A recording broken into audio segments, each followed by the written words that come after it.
നമസ്കാരം. ഞാനിന്ന് വന്നിരിക്കുന്നത് മറ്റൊരു വിഷയവുമായിട്ടാണ്. ഇത് പരീക്ഷാകാലമാണ്. പൊതുവെ പരീക്ഷ എന്ന് കേൾക്കുമ്പോൾ കുട്ടികൾക്ക് വല്ലാത്ത പേടിയാണ്. എന്തുകൊണ്ടാണ് ഈ പേടി? ഇതെങ്ങനെ മാറ്റിയെടുക്കാം? പരീക്ഷ എഴുതണമെങ്കിൽ അതിനു മുമ്പായിട്ട് നാം പഠിക്കണമെങ്കിൽ നല്ല ആരോഗ്യമുള്ള ശരീരവും ആരോഗ്യമുള്ള മനസ്സും വേണം. അപ്പോൾ ഈ ആരോഗ്യമുള്ള മനസ്സും ആരോഗ്യമുള്ള ശരീരവും ഉണ്ടാവണമെങ്കിൽ നാം ചില കാര്യങ്ങൾ ശ്രദ്ധിക്കണം. അതിൽ ഒന്നാമതായിക്കൊണ്ട് ആരോഗ്യകരമായ ഭക്ഷണം. നമുക്കറിയാം, ഇന്ന് നമ്മളൊക്കെ ട്രെൻഡിന് പിന്നാലെ പോകുന്നവരാണ്. നമ്മുടെ സമൂഹത്തിൽ നല്ല രീതിയിൽ ജങ്ക് ഫുഡ് വ്യാപിച്ചിരിക്കുന്നു. അപ്പോൾ ചെറിയ കുട്ടികളടക്കം എല്ലാവരും നാം ഇപ്പോൾ കഴിക്കുന്നത് ഒരു ദിവസം ഒരു നേരമെങ്കിലും ജങ്ക് ഫുഡ് കഴിക്കുക എന്നുള്ളതാണ്. അപ്പോൾ വിദ്യാർത്ഥികളായിരിക്കെ ഈ ജങ്ക് ഫുഡ് മാക്സിമം ഒഴിവാക്കുക. പോഷകസമൃദ്ധവും സമീകൃതവുമായിട്ടുള്ള ആഹാരമായിരിക്കണം വിദ്യാർത്ഥികൾ കഴിക്കേണ്ടത്. അതേപോലെ തന്നെ പാല്, മുട്ട തുടങ്ങിയവ നിത്യേന നമ്മുടെ ഭക്ഷണത്തിൻ്റെ ഭാഗമാക്കി മാറ്റുക. അപ്പോൾ അത്തരത്തിലുള്ള നല്ല രീതിയിലുള്ള പോഷകസമൃദ്ധമായിട്ടുള്ള ഭക്ഷണം കഴിക്കുമ്പോൾ നമുക്ക് നല്ല ആരോഗ്യമുള്ള മനസ്സും ആരോഗ്യമുള്ള ശരീരവും ഉണ്ടാവും. അതേപോലെ തന്നെ പഠിക്കാനുള്ള ഒരു മാനസികാവസ്ഥയും നമ്മിൽ നിലനിൽക്കുമെന്നുള്ളതാണ്. രണ്ടാമതായിക്കൊണ്ട് പറയാനുള്ളത് ശാന്തമായ പഠനാന്തരീക്ഷം.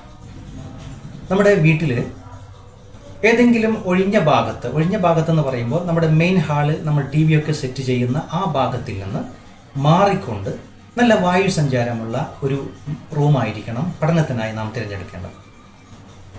അപ്പോൾ ഈ മെയിൻ ഹാളിൽ നമ്മൾ ടി വി ഉപയോഗിച്ചാലും അവിടെ ഇരുന്ന് മൊബൈൽ മറ്റുള്ളവർ ഉപയോഗിച്ചാലും ആ ശബ്ദം പഠിക്കുന്ന കുട്ടികളെ ബാധിക്കാത്ത രീതിയിൽ ഈ മെയിൻ ഹാളിൽ നിന്നും ടി ഒക്കെ സെറ്റ് ചെയ്തിരിക്കുന്ന ഈ ഭാഗത്തിൽ നിന്നും മാറിയായിരിക്കണം നാം പഠനത്തിന് വേണ്ടി ഉള്ള റൂം തിരഞ്ഞെടുക്കേണ്ടത്. മൂന്നാമതായിക്കൊണ്ട് പഠനത്തിനുള്ള പദ്ധതി തയ്യാറാക്കുക, അതായത് പ്ലാനിങ് എന്ന് പറയുന്നത് നാം എങ്ങനെ പഠിക്കണം, ഏതൊക്കെ സമയത്ത് പഠിക്കണം, ഏതൊക്കെ സമയത്ത് എന്തൊക്കെ വിഷയങ്ങളാണ് പഠിക്കേണ്ടത്, ഇത്തരത്തിൽ ഒരു ടൈം ടേബിൾ അല്ലെങ്കിൽ ഒരു പ്ലാൻ നമ്മൾ തയ്യാറാക്കണം. ഇനി ഒരു 50 പേജുള്ള ഒരു പുസ്തകം വായിക്കുമ്പോൾ എത്ര പേജ് രാവിലെ വായിക്കണം, എത്ര പേജ് വൈകുന്നേരം വായിക്കണം. അത്തരത്തിൽ നമുക്കതിനെ മാക്സിമം ഈ പ്ലാനിങ്ങിലൂടെ ഷോർട്ടാക്കാനും നമ്മുടെ ഒരു മാനസിക സമ്മർദ്ദം കുറയ്ക്കാനും അതുമൂലം സാധിക്കും. അപ്പോൾ കൃത്യമായും നല്ല രീതിയിലുമുള്ള ഒരു പ്ലാനിങ് അത്യാവശ്യമാണ്. പിന്നെ മറ്റൊരു കാര്യം, ക്രമീകൃത പഠന രീതി എന്നുകൊണ്ട് അർത്ഥമാക്കുന്നത് നമ്മൾ ആദ്യം പ്ലാൻ തയ്യാറാക്കി കഴിഞ്ഞു കഴിഞ്ഞാൽ രാവിലെ ഇത്ര മണിക്കൂർ പഠിക്കണമെന്നും നാം നിശ്ചയിക്കുന്നു, രാത്രി ഇത്ര മണിക്കൂർ പഠിക്കണമെന്നും തീരുമാനിക്കുന്നു. അപ്പോൾ ഈ പഠിക്കുന്ന സമയത്ത് ഒരു 25 മിനിറ്റ് അല്ലെങ്കിൽ 30 മിനിറ്റ് പഠിക്കുക, പിന്നെ ഒരു 5 മിനിറ്റ് മറ്റെന്തെങ്കിലും ആക്ടിവിറ്റിയിൽ ഏർപ്പെടുക. അത്തരത്തിൽ ഒരു ക്രമീകൃതമായിട്ടുള്ള ഒരു പഠന രീതിയാണ് നമ്മൾ കൊണ്ടുപോകേണ്ടത്. അടുത്തൊരു പോയിന്റ് എന്ന് പറയുന്നത് ആക്റ്റീവ് ലേണിംഗ് അല്ലെങ്കിൽ ആക്റ്റീവ് റീകോൾ. ആക്റ്റീവ് ലേണിംഗ് എന്ന് പറഞ്ഞാൽ ഒരു വിഷയം നമ്മൾ പഠിച്ചു കഴിഞ്ഞാൽ, ഒരു വിഷയം നല്ല രീതിക്ക് പഠിച്ചു കഴിഞ്ഞാൽ പുസ്തകം അടച്ചു വെച്ചുകൊണ്ട് നമ്മൾ എന്ത് ചെയ്യുക, അത് ഓർത്തെടുക്കാൻ ശ്രമിക്കുക. ഇതാണ് ആക്റ്റീവ് ലേണിംഗ് എന്ന് പറയുന്നത്. ആ പഠിച്ച കാര്യങ്ങൾ അതേപടി പോയിന്റ് ഔട്ടായിട്ട് നമുക്ക് പറയാൻ സാധിക്കുന്നുണ്ടോ, അത് പറയാൻ സാധിക്കുന്നില്ലെങ്കിൽ പറയാൻ സാധിക്കുന്നത് വരെ വീണ്ടും പഠിച്ച് വീണ്ടും അത് റീകോൾ ചെയ്യുക, നമ്മുടെ മെമ്മറിയിൽ കൊണ്ടുവരിക, ഓർത്തെടുക്കുക, പറഞ്ഞു നോക്കുക. അങ്ങനെ പ്രാക്ടീസ് ചെയ്യുന്നതിനാണ് ആക്റ്റീവ് ലേണിംഗ് അല്ലെങ്കിൽ ആക്റ്റീവ് റീകോൾ എന്ന് പറയുന്നത്. പിന്നെ മറ്റൊരു പോയിന്റാണ് പ്രാക്ടീസ് ടെസ്റ്റുകൾ. നമ്മൾ ഒരു വിഷയം നല്ല രീതിയിൽ പഠിച്ചു കഴിഞ്ഞാൽ 1-2 പ്രാവശ്യം ആ പുസ്തകം നന്നായിട്ട് പഠിച്ചു കഴിഞ്ഞാൽ പിന്നെ വീണ്ടും ആ പുസ്തകം പഠിക്കുന്നതിനേക്കാൾ നമ്മൾ മുൻകാലങ്ങളിൽ ചോദിച്ചിട്ടുള്ള ചോദ്യപേപ്പറുകൾ കളക്ട് ചെയ്യുക, അത് നന്നായിരുന്നു പ്രാക്ടീസ് ചെയ്യുക, അത് എഴുതി പരിശീലിച്ച് നോക്കുക എന്നുള്ളതാണ് പറഞ്ഞത്. 1-2 പ്രാവശ്യം ഒരു വിഷയം നന്നായിട്ട് പഠിച്ചു കഴിഞ്ഞാൽ ആ പഠിച്ച ഭാഗങ്ങൾ ഒന്ന് പ്രാക്ടീസ് ചെയ്യുക. അതായത് മുൻകാലങ്ങളിൽ ചോദിച്ച ചോദ്യപേപ്പർ കളക്ട് ചെയ്യുക, ആ ചോദ്യപേപ്പറിലുള്ള ചോദ്യങ്ങൾ ഒന്ന് അറ്റൻഡ് ചെയ്ത് നോക്കുക, അതിൽ നന്നായിട്ട് പഠിച്ച കാര്യങ്ങൾ എഴുതാൻ പറ്റുന്നുണ്ടോ എന്ന് ടെസ്റ്റ് ചെയ്ത് നോക്കുക. ഇതാണ് പ്രാക്ടീസ് ടെസ്റ്റുകൾ എന്നതുകൊണ്ട് അർത്ഥമാക്കുന്നത്. പിന്നെ മറ്റൊരു പോയിന്റാണ് നെഗറ്റീവ് തോട്ടുകൾ ഒഴിവാക്കുക, നെഗറ്റീവ് ചിന്തകൾ ഒഴിവാക്കുക. ചില ആൾക്കാർ നന്നായിട്ട് പഠിച്ചിട്ടുണ്ടാവും, എന്നിരുന്നാലും അവർ പറയുന്നത് അയ്യോ ഒന്നും പഠിക്കാൻ പറ്റിയില്ല, എന്നൊക്കെ ചിലർ പറയുന്നത് കേൾക്കാം. നമ്മുടെ ചിന്തയാണ് നമ്മൾ പറയുന്ന കാര്യങ്ങൾ. അപ്പോൾ ഈ നെഗറ്റീവ് തോട്ട് മാക്സിമം ഒഴിവാക്കുക. ഒരു കോൺഫിഡൻസ് ലഭിക്കുന്ന രീതിയിൽ ഞാൻ എല്ലാം പഠിച്ചിട്ടുണ്ട്, എനിക്ക് നന്നായിട്ട് പരീക്ഷ എഴുതാൻ പറ്റും. അപ്പോൾ അത്തരത്തിൽ ഒരു കോൺഫിഡൻസ് ബിൽഡ് ചെയ്യുക. അപ്പോൾ ആ കോൺഫിഡൻസ് ബിൽഡ് ചെയ്യണമെങ്കിൽ നെഗറ്റീവ് തോട്ട് ഒഴിവാക്കിക്കൊണ്ട് ഞാൻ പഠിച്ചിട്ടുണ്ട്, അത്യാവശ്യം നല്ല രീതിയിൽ പഠിച്ചിട്ടുണ്ട്, മാക്സിമം എല്ലാ ഭാഗങ്ങളും കവർ ചെയ്യാൻ പറ്റിയിട്ടുണ്ട്, ഓക്കെ നന്നായി പരീക്ഷ എഴുതാൻ പറ്റും, ആ ഒരു മൈൻഡ് നമ്മളിൽ കൊണ്ടുവരിക എന്നുള്ളതാണ്. അപ്പോൾ അത്തരം കാര്യങ്ങൾ വളരെയധികം ശ്രദ്ധിക്കേണ്ടിയിരിക്കുന്നു.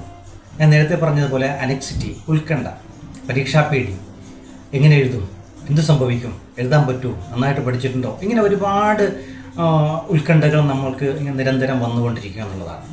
അപ്പോൾ ഒന്നാമതായിക്കൊണ്ട് ശ്രദ്ധിക്കേണ്ടത് അനെക്സിറ്റി, അതായത് ഉത്കണ്ഠ ഒഴിവാക്കുക എന്നുള്ളതാണ്. ഉത്കണ്ഠ ഒഴിവാക്കണമെങ്കിൽ നാം ഒരുപാട് കാര്യങ്ങൾ ശ്രദ്ധിക്കേണ്ടിയിരിക്കുന്നു. അതിൽ ഒന്നാമതായിക്കൊണ്ട് ശ്വസന വ്യായാമങ്ങൾ, അതായത് ഡീപ്പ് ബ്രീത്തിങ്, നല്ല രീതിയിൽ വ്യായാമം ചെയ്യുക. എന്ത് വ്യായാമം? ശ്വസന വ്യായാമം എന്ന് പറഞ്ഞാൽ ശ്വാസം മുകളിലേക്ക് എടുക്കുകയും താഴോട്ട് വിടുകയും, മുകളിലേക്ക് എടുത്ത് ഹോൾഡ് ചെയ്യുകയും പതുക്കെ താഴോട്ട് വിടുകയും, ആ ഒരു രീതിക്കുള്ള ഒരു ശ്വസന വ്യായാമം ഒരു ഡെയിലി ഒരു 5-10 മിനിറ്റ് എങ്കിലും ചെയ്യുക എന്നുള്ളതാണ്.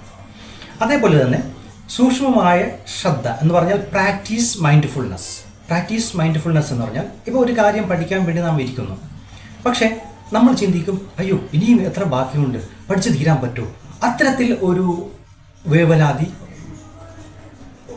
ചിലർക്ക് സംഭവിക്കാറുണ്ട്.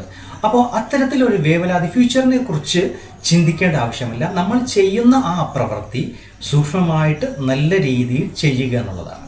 അതാണ് പ്രാക്ടീസ് മൈൻഡ്ഫുൾനെസ് കൊണ്ട് അർത്ഥമാക്കുന്നത്. പിന്നെ മറ്റൊരു കാര്യം നന്നായി ഉറങ്ങുക എന്നുള്ളതാണ്. നന്നായി ഉറങ്ങുക എന്നുള്ളതാണ്. മിക്കവാറും പരീക്ഷ സമയങ്ങളിൽ ചില കുട്ടികൾ ഉറക്കമൊഴിച്ചിരുന്ന് പഠിക്കുന്നത് കാണാം. അതൊരു നല്ല പ്രവണതയല്ല. പഠിക്കണം, അതിനുശേഷം നല്ല രീതിക്ക് ഒരു 7-8 മണിക്കൂറെങ്കിലും ഉറങ്ങണം എന്നുള്ളതാണ്. അത് നമ്മുടെ ഓർമ്മശേഷിയും മാനസിക ഉന്മേഷവും നൽകാൻ വളരെയധികം സാധിക്കുമെന്നുള്ളതാണ്. പിന്നെ നിത്യേന വ്യായാമം ചെയ്യുക മറ്റൊരു പ്രധാനപ്പെട്ട പോയിൻ്റാണ്. അനെക്സിറ്റി ഒഴിവാക്കാനായി നിത്യേന വ്യായാമം ചെയ്യുക.